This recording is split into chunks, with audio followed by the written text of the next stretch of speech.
Hey guys, Credit Shufu here. Welcome to this review of Chase's Freedom credit card. Freedom is essentially a cashback card, although the points can be transferred to two other Chase credit cards. I'll get to more of that later on in the video. The sign-up bonus for this card after spending $500 in the first 3 months is $150 worth of points, and when you add an additional card for a family member, you get $25 worth of points. And like I said, these points are redeemable for either cashback. They can be used to book travel through Chase's internal booking system, and also redeemed for store gift cards. If you get the sign-up bonus, the spending in the first 3 months combined with the bonuses should get you up to somewhere around 20,000 points. I think the first time I redeemed for cashback on this card, about 6 months after I got it, I got $240 worth of cashback.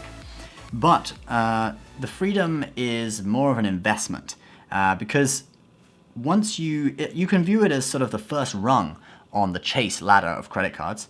It's probably not the first credit card most people get. Most people start with something like this, the Capital One Platinum, which, it's just a card for building credit. It offers no benefit, no sort of points that can be used to book travel or anything like that whatsoever. The only benefit is it helps you build your credit. So it's kind of a step above that. So most people will get it maybe as their second or third credit card. I actually got it as my first, but more about that later. And it's kind of an investment because later on, once you get either of these two Chase credit cards, either the Sapphire Preferred or the Sapphire Reserve, you can transfer your points from Freedom over to Sapphire Preferred or Sapphire Reserve, and then from there you can transfer them to airline partners and hotel partners. And when you redeem from airline and hotel partners for rewards, for air tickets, hotel stays, you get much better value than either using them as cash or booking through Chase's internal booking system.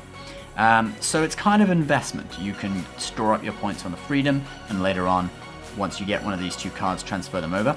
Now you may be thinking, if you got either of these two cards, what's the point of keeping the Freedom? Well, actually there is a lot of point in keeping it.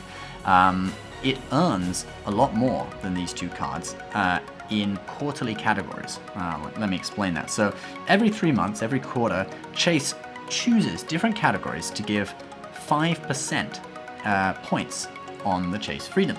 And these categories could include wholesale clubs such as Costco, sometimes grocery stores, sometimes gas stations. Often in the lead up to Christmas and the holiday season, it'll be Amazon.com.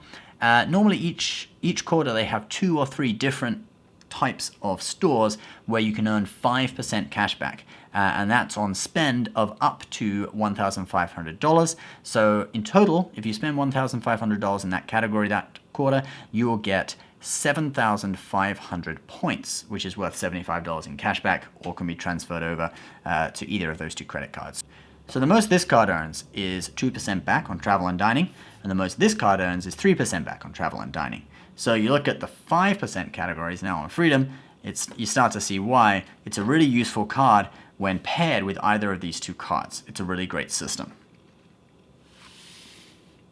The last thing I want to say about the Freedom is that you get 0% APR for the first 15 months. It's not a balance transfer card. You still get charged, I think, a 5% fee for transferring a balance onto it. If you're looking for balance transfer, go for the Chase Slate card. But if you are looking to borrow a bit of money on the Freedom, maybe make a big purchase and pay it back over a few months, then I would recommend this card because you do get that 0% APR. Obviously, I remind you always to spend responsibly, don't borrow too much. Now guys, I'm going to tell you how I got this card. So like I said, most people start with something like a Capital One Platinum. They won't necessarily start with this card. If you view the Chase Freedom as being, I would say it's sort of like the second rung on the credit card ladder. You have your Capital One cards as the first rung. Second rung, you've got things like the Chase Freedom. Then the third rung on the ladder, you have cards with a sort of $100 annual fee like the Sapphire Preferred or the SPG from American Express. Then you've got your top tier things like Amex Platinum, Chase Sapphire Reserve with hefty $450 annual fees. And then I guess in the fifth category, you've got invitation-only cards like the Amex Centurion. So Freedom, I would say, is on that second rung of the ladder.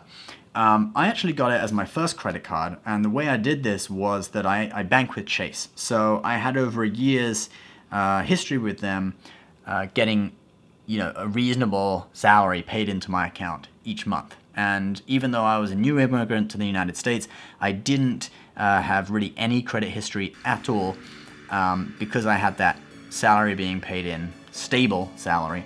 I was able to convince them to give it to me. I got denied the first time, but then I went into the branch and I talked to a banker, and he looked at my accounts and then made a recommendation to the credit card department and explained that I'm building credit, and please could they give it to me, and I got approved. So just to recap, guys, if you bank with Chase, you have regular income coming in, or if your credit score is over 700, I would say just go for it. If your credit score is below 700 and you don't have a credit card, maybe start with a Capital One Platinum, build your credit for maybe 6 months, and then go and apply for the Freedom. Credit Karma rates this card as a card for people with credit rated over 700. It's a very good card. I thoroughly recommend it. It'll be with you from the very beginning, and it's worth keeping even after you've got some more premium credit cards because of those 5% categories.